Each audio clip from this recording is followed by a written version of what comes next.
Hello बच्चों। तो जैसा आपको हमने लास्ट टाइम सेशन में बताया था कि आपका जो एडमिट कार्ड है वो या तो 24 तक आ जाना था, वरना 25 यानी कि आ जाना था। तो देखो 24 को 12 बजे, रात में 12 बजे इन्होंने डिक्लेयर किया था। तो एडमिट कार्ड आ चुके हैं। अब जैसे मैं एक बार आपको एडमिट कार्ड का पूरा डिटेल बता दूंगा कि आपको किस तरह से क्या करना है। 1 मिनट रुकना। ओके। तो अब जैसे हम हमारी स्क्रीन पर देखेंगे कि एडमिट कार्ड किस तरह से होगा। आप सबको आपकी स्क्रीन पर ये एडमिट कार्ड शो हो रहा होगा। ठीक है। अगर आप इसमें देखोगे तो सबसे पहले आपको यहाँ पे अपना रोल नंबर चेक करना है। यहाँ पे रोल नंबर गिवन होगा, जो भी आपका रोल नंबर होगा। आपका एप्लीकेशन नंबर क्या होगा वो भी यहाँ पे आपको गिवन होगा। आपका नेम जो आपने एडमिट कार्ड के रजिस्ट्रेशन के टाइम पे रखा था, आपके पापा का नाम, फादर्स नेम, आपका gender, date of birth, category, आप जनरल ईडब्ल्यूएस से बिलोंग करते हो, एससी से बिलोंग करते हो, एसटी से बिलोंग करते हो, किस कैटेगरी से आप बिलोंग करते हो ये भी आपको वहां पे शो होगा। देन आपका स्टेट ऑफ एलिजिबिलिटी भी आएगा। ठीक है। अगर आप पीडब्ल्यूडी कैटेगरी से है तो यहाँ पे यस वरना नो आ जाएगा। अगर आपने स्क्राइब की परमिशन दी होगी कि मुझे स्क्राइब रिक्वायरमेंट में है, जैसा मैंने वहां लास्ट टाइम सेशन में बताया था, तो वहां पे भी आ जाएगा। यहाँ पे आपका पूरा फोटो होगा। ठीक है। अब आप जैसे यहाँ पे देखोगे तो यहाँ पे आपका रोल नंबर और बार कोड भी मेंशन होगा। यहाँ पे आपका सिग्नेचर होगा। बहुत ध्यान से चेक करना कि आपका जो सिग्नेचर है वो विजिबल है ना। जब ये आप देख लेंगे तो यहाँ पे आपने किस पेपर के लिए अप्लाई किया है, जैसे बी बीटेक के लिए पेपर 1 के लिए अप्लाई करा है तो यहाँ पे वो मेंशन हो जाएगा। आपका मीडियम ऑफ एग्जामिनेशन यहाँ पे जैसे इंग्लिश में मैंने अप्लाई किया है तो इंग्लिश हो जाएगा। डेट कौन सी है, मान लो मेरी डेट है 28 सॉरी 28 तो होगी नहीं, 29 30 31 फर्स्ट या 27, जो भी डेट है वो यहाँ पे मेंशन होगी। आपकी एग्जाम की जो भी शिफ्ट होगी वो शिफ्ट यहाँ पे आ जाएगी। जैसे मान लो आपका टेस्ट है 9 से 12, तो यहाँ पे आपको 9 से 12 का टाइमिंग दिख रहा होगा। यहाँ पे आईएसटी लिख रहा है। आईएसटी का मतलब इंडियन स्टैंडर्ड टाइम, तो उसके अकॉर्डिंग ये पेपर चलेगा। ठीक है। तो यहाँ पे आप देख सकते हो आपका शिफ्ट 1 में, जिसका भी अपना एक एडमिट कार्ड में चेक कर लेना कि आपका किस शिफ्ट में होगा, 9 से 12 है या फिर 3 से 6। इसके बाद जब आप देखोगे इसके नीचे दिखेगा test centre detail. Test centre detail में आपको दिखेगा रिपोर्टिंग टाइम एट सेंटर। जैसा मैंने सेशन में बताया था, ये जरूर चेक करना कि आपका रिपोर्टिंग टाइम कब है। जैसे यहाँ पे लिख रहा है जिनका भी मॉर्निंग की शिफ्ट में होगा उसका रिपोर्टिंग टाइम होगा 7:20 से लेकर के 8:30 बजे तक। ठीक है। यानी कि 7:15 से 8:30 बजे तक का आपका रिपोर्टिंग टाइम होगा सुबह की शिफ्ट वालों के लिए। सेम ऐसा ही जैसे आप देख सकते हैं 9 बजे पेपर है तो आधा घंटा पहले तक ही अलाउड है रिपोर्टिंग।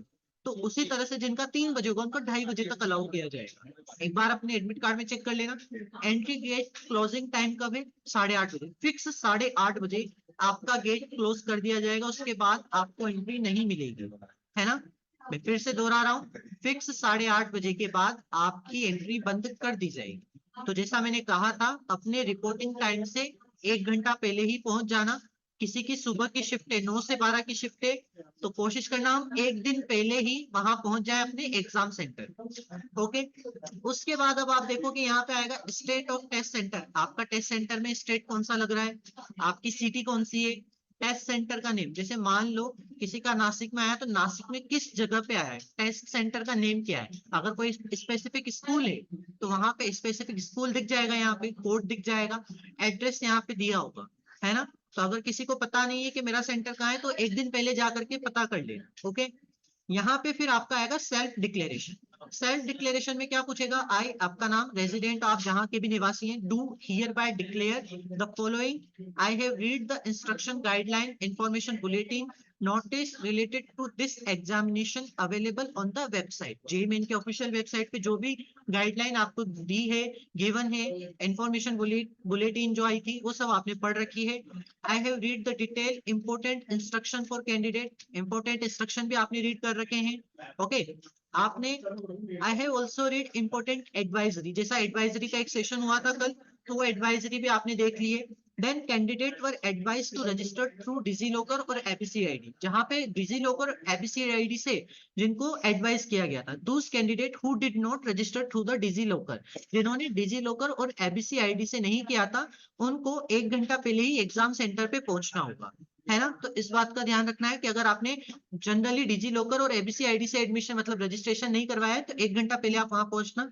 यहाँ पे आपको ये जो स्पेस दे रखा है सबसे फर्स्ट वाला, इसमें आपको अपना फोटो मतलब पेस्ट करना है। ठीक है। तो इसमें अपना फोटो पेस्ट करना। देन सेकंड पे आप देख रहे होंगे candidate's left hand thumb impression, यानी उल्टे हाथ का अंगूठे का निशान वो लगेगा, to be affixed before reaching the centre. ये आपको एग्जाम सेंटर पहुंचने से पहले ही लगा देना है। मतलब आप जैसे आपकी एडमिट कार्ड निकालते हो ना, तो आपका फोटो और आपका थंब इम्प्रेशन, लेफ्ट हैंड का थंब इम्प्रेशन, ये आपको उसी टाइम पे लगा देना है। देन आपका आएगा कैंडिडेट सिग्नेचर। ये जो सिग्नेचर है ये आपको इनविजिलेटर के सामने करना है, यानी कि जब आप टेस्ट सेंटर पे पहुंच जाओगे, आप एग्जाम दे रहे होंगे, उस टाइम पे आपको इनविजिलेटर के सामने वो आपसे बोलेंगे कि यहाँ पे साइन करो, तब आप वहां पे साइन करना।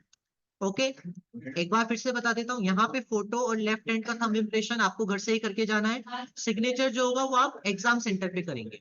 ओके, अब इसके बाद आप देखोगे यहाँ पे आपको कुछ इंपॉर्टेंट इंस्ट्रक्शन दे रखे हैं, जैसे candidate must reach the centre, indicated reporting time, आपको रिपोर्टिंग टाइम पे पहुंच जाना है, गेट क्लोजिंग टाइम से पहले पहुंच जाना है। किसी भी तरह का कोई भी एक्स्ट्रा वॉच होगी, मोबाइल हो गया, कैलकुलेटर हो गया, या कुछ भी इक्विपमेंट आपको मतलब नहीं लेके जाना है एक्स्ट्रा में। मेटल वेटल कुछ भी नहीं होना चाहिए, सिक्के विक्के कुछ भी, सब बाहर निकलवा लेंगे। अगर आप सिक्के भी लेके जाते हो तो सब बाहर निकलवा लेंगे, ताबीज लोग पहन के जाते हैं या कुछ भी पहन के जाते हैं। अगर मेटल से रिलेटेड कुछ भी होगा तो वो बाहर ही रखवा लेंगे। No candidate shall be permitted enter after the gate closing time, gate के बाद कोई एंट्री नहीं मिलेगी आपको। एग्जामिनेशन हॉल से छूटने की परमिशन तभी ही दी जाएगी जब आपके 3 घंटे का एग्जामिनेशन का टाइम पूरा कंप्लीट हो गया। जैसे no candidate shall be permitted to leave the examination room before the end of examination, examination complete होने के बाद ही आपको अलाउ किया जाएगा। ठीक है, upon completion the examination please wait for instruction from the invigilator, do not get up from your seat until advise, जब तक आपको बोला नहीं जाए कि आप सीट से खड़े हो जाएं, तब तक आप सीट से खड़े मत होइएगा, चाहे आपका एग्जाम कंप्लीट क्यों ना हो। All candidates are required to download and read carefully the instruction with the admit card. तो आपको ये क्या करना है, जो भी इंस्ट्रक्शन आपको दे रहे हैं ये सारे आपको पढ़ लेने हैं। एडमिट कार्ड 4 पेज रखेगा। फर्स्ट पेज में आपका, जो मैंने फर्स्ट पेज में बताया, आपकी डिटेल होगी, आपका exam centre, photo, signature, thumb impression, इसके बारे में होगा। सेकंड आपका इंस्ट्रक्शन से रिलेटेड होगा। थर्ड आपका एडवाइजरी से रिलेटेड होगा। फोर्थ होगा declaration from non Aadhaar candidate, जिन्होंने आधार से रजिस्ट्रेशन नहीं कराया था, नॉन आधार वाले स्टूडेंट है, राशन कार्ड या किसी अदर आईडी से रजिस्ट्रेशन कराया था, तो फोर्थ वाला पेज उनके लिए होगा। The admit card is provisional subjected to satisfying the eligibility condition as given by information bulletin. ठीक है, candidate are advised to verify the location of the test venue a day in advance, जैसा मैंने कहा एक दिन पहले ही आपको देख लेना है। ठीक है, if religion custom require you to wear specific attire, please visit the center early through checking and mandatory prescription. यदि आप कुछ ऐसे होते हैं जैसे किसी रिलीजियस वजह से आप कुछ चीज पहनते हैं, तो आप कोशिश करना कि आप थोड़ा जल्दी पहुंच जाएं, ताकि आपका वो जो मैंडेटरी फ्रिस्किंग, जो तलाशी वलाशी करने वाली जो चीज है, वो आसानी से हो जाए और आपको किसी तरह की परेशानी का सामना ना करना पड़े। No candidate would be allowed to enter the examination centre without admit card and undertaking, मतलब आपके पास admit card, undertaking, valid ID proof, ये तो होना जरूरी है। जैसा मैंने लास्ट टाइम भी कहा था, फिर से बता रहा हूँ, आपका एडमिट कार्ड आपके पास होना चाहिए, 2 पासपोर्ट साइज फोटो होने चाहिए, और क्या कहते हैं, आपका ये आईडी प्रूफ होना चाहिए। आपके पास अगर पीडब्ल्यूडी कैटेगरी से बिलोंग करते हो तो उसका सर्टिफिकेट होना चाहिए, और ट्रांसपेरेंस, अगर आपको पानी की ज्यादा प्यास लगती है तो ट्रांसपेरेंस बोतल आप ले जा सकते हो। ठीक है, all the examination centre are under surveillance of CCTV and equipped with jammer, ये मैंने आपको उसी दिन बता दिया था। यहाँ पे आपको यही बताया गया कि पर्सनल ट्रांसपेरेंट वाटर बोतल जो है वो अलाउड होगी। Simple transparent ball point pen, pen पे अलाउ होगा। ट्रांसपेरेंट एडमिट कार्ड जो डाउनलोड करेंगे A4 साइज पेपर पे, वो अलाउ होगा। पासपोर्ट साइज फोटो और valid ID proof with photo. ठीक है, तो ये सब आपको देख लेने। Candidate must carry any one of the original and valid photo identity proof issue by the government, must be original, valid and non expired. तो ये सारी चीजें जो है ये वैलिड होना चाहिए, इसमें किसी तरह का कुछ नहीं होना चाहिए। ठीक है, तो ये सब आपको क्या करना है, ये देख लेना है। पीडब्ल्यूडी कैंडिडेट के लिए बताया गया, तो ये एक बार आप पढ़ लेना, बहुत अच्छी सी गाइडलाइन है। ये सारी चीजें हमने डिस्कस कर रखी है already. If a candidate goes for bio break, उसको वापस से तलाशी ली जाएगी, उसकी वापस से बायोमेट्रिक की जाएगी, तो वो सारी चीजें हमने आपको ऑलरेडी डिस्कस कर रखी है। देन इसके बाद आप देखोगे यहाँ पे आपके एडवाइजरी दे रखी, ज्वाइंट एंट्रेंस एग्जामिनेशन की एडवाइजरी। ये एडवाइजरी भी आपको पढ़ लेनी है कि kindly note that in many cases ये वाला चीज होगा तो ये क्या होगा। Over the past few year NT has deployed many modern technologies to detect different type of malpractice, तो ये भी आप पढ़ लेना। तो ये पूरी एडवाइजरी आप पढ़ लेना। इसके बाद जो मोस्ट इंपॉर्टेंट है ये है declaration from non Aadhaar candidate. अगर आप नॉन आधार कैंडिडेट है, जैसा मैंने पहले भी कहा, तो अगर आप ने बिना आधार के या किसी अदर आईडी के थ्रू रजिस्ट्रेशन करवाया है तो ये चीजें आपको जरूर भर के लेके जानी है। अगर आप नॉन आधार कैंडिडेट है तो ये वाला प्रिंट आउट जरूर निकलवाना, साथ में अपने लेके जाना। तो जैसे इसमें क्या भराया जाएगा, I hear bye declare that I am, नाम लिखना, अपना खुद का नाम लिखना। जैसे मान लो मेरा नाम राहुल है तो मैं यहाँ लिखूंगा आई एम राहुल। मेरा नाम पीजे है तो मैं लिखूंगा I am PJ. Son of आपके फादर का नेम, देन आपकी मदर का नेम। ठीक है, declare that my candidate for this examination is genuine and all the detail filled in online application form are valid as per my knowledge. The image uploaded on my application form does not match my face due to the following reason. अगर मान लो किसी का photo match नहीं करता है तो वो क्यों रीजन है, क्या रीजन है, वो यहाँ पे आपको फिल करना पड़ेगा, टिक लगाना पड़ेगा। जैसे ब्लैंक इमेज अपलोडेड हो गई थी, पुअर क्वालिटी की इमेज थी, इनकरेक्ट इमेज, गलत इमेज अपलोडेड हो गई थी, या कुछ अदर रीजन, वो आपको यहाँ लिखना है। आपका एप्लीकेशन आईडी नंबर लिखना है, देन आपका रोल नंबर लिखना है। उसके बाद योर सिंसियरली कैंडिडेट का नेम, आपका नेम आएगा, मतलब गवर्नमेंट आईडी प्रूफ आएगी, आईडी नंबर आ जाएगा, डेट आ जाएगा, शिफ्ट नंबर आ जाएगा। ठीक है, वहां पे फिर जो सिग्नेचर ऑफ कैंडिडेट होगा वो वहां पे कर लेना आप उनके सामने।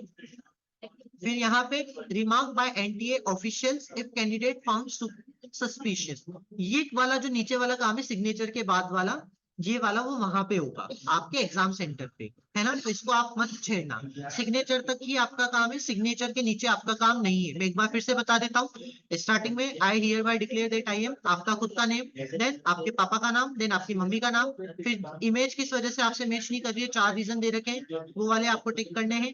Application ID, roll number, then आपका वापस से नेम, आप जो भी आईडी प्रूफ लेके जा रहे हैं वो, उसका नंबर, देन डेट और शिफ्ट नंबर, कौन सी शिफ्ट, शिफ्ट 1 है, शिफ्ट 2 है, फिर आपका सिग्नेचर। बस यही तक का काम है, इसके आगे कुछ भी छेड़ना नहीं है। समझ गए पूरी में क्वेश्चन। अब देखो ये 4 चीज हैं जो कि आपके लिए मोस्टली इंपोर्टेंट है, जिनके ऊपर अपन ने डिस्कशन किया। तो ये 4 पेज है, कोशिश करो चारों के चारों पेज लेकर के जाओ। वैसे एडवाइजरी और इंपोर्टेंट इंस्ट्रक्शन इतना जरूरी नहीं है, लेकिन फर्स्ट एंड फोर्थ पेज तो इंपोर्टेंट है ही सर, है ना। तो फर्स्ट एंड फोर्थ पेज को जरूर ध्यान से देख लेना तुम सब, और अच्छे से एग्जाम में जो भी मैंने बताया है कि 5 चीजें अलाउड है तो उन 5 चीजों को ही अपने साथ लेके जाना। कोई भी एक्स्ट्रा थिंग अपने साथ कैरी मत करना, क्योंकि वो बाहर ही खुलवा लेंगे और गुम जाती है तो फिर उनकी जिम्मेदारी नहीं होगी, है ना। अगर हाँ ये जरूर है कि अगर आप अपने साथ किसी और पर्सन को लेके जा रहे हैं तब फिर कोई दिक्कत वाली बात नहीं है। और ड्रेस कोड जैसा कल भी बताया गया था सेशन में, ड्रेस कोड ऐसा होना चाहिए जिसमें आप कंफर्टेबल रहें, ज्यादा तलाशी की जरूरत ना पड़े और आप आराम से अपना पेपर दे सके। ठीक है, क्योंकि क्या होता है कभी कभार टाइट जींस हो जाती है तो बैठने में प्रॉब्लम आती है, तो अपन टेस्ट में ध्यान नहीं देता है ना। तो मतलब इस तरह के कपड़े या शूज हो गए या कुछ भी ऐसी चीज जिससे आपको डिस्कम्फर्ट फील हो, वो चीज नहीं लेके जानी। शूज भी मत लेके जाना, स्लीपर ही पहन के जाना, हुडी वाली जर्सी भी पहन के मत जाना क्योंकि वो बाहर ही रख पाएंगे। नॉर्मल स्वेटर पहन के जाना ताकि किसी तरह की कोई प्रॉब्लम ना आए। ठीक है, तो ये आज अपन ने एडमिट कार्ड के बारे में डिस्कस कर लिया है, सबके एडमिट कार्ड आ चुके हैं। एनटीए की ऑफिशियल वेबसाइट पे जा करके एक बार सब अपने एडमिट कार्ड को चेक कर लेना और उसमें ये सारी डिटेल कंप्लीट कर देना। Okay, thank you.